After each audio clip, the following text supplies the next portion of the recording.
ਕਹਿੰਦੇ ਪੈਸਾ ਨਾਲ ਨਹੀਂ ਜਾਣਾ, ਪਰ ਮੈਂ ਜਾਊਂਗਾ ਖੂਬ ਕਮਾ ਕੇ, ਨਹੀਂ ਇੱਕ ਦਿਨ ਸਭ ਨੇ ਜਾਣਾ। ਜੱਟ ਜਾਊਗਾ ਹਿੰਡ ਪਗਾ ਕੇ, ਨਹੀਂ ਇੱਕ ਦਿਨ ਸਭ ਨੇ ਜਾਣਾ। ਮੁੰਡਾ ਜਾਊਗਾ ਨਾ ਚਮਕਾ ਕੇ, ਨਹੀਂ ਇੱਕ ਦਿਨ ਸਭ ਨੇ ਜਾਣਾ। ਜੱਟ ਜਾਊਗਾ ਅੱਤ ਕਰਾ ਕੇ, ਨਹੀਂ ਇੱਕ ਦਿਨ ਸਭ ਨੇ ਜਾਣਾ।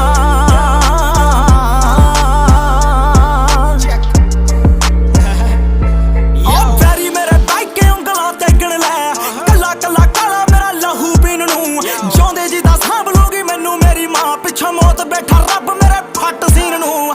ਹੋ ਜਿੰਨੇ ਜਿੰਨੇ ਖਾਰ ਖਾਦੀ ਜਾਉ, ਸਭ ਦੀ ਚੀਕ ਕਢਾ ਕੇ, ਨਹੀਂ ਇੱਕ ਦਿਨ ਸਭ ਨੇ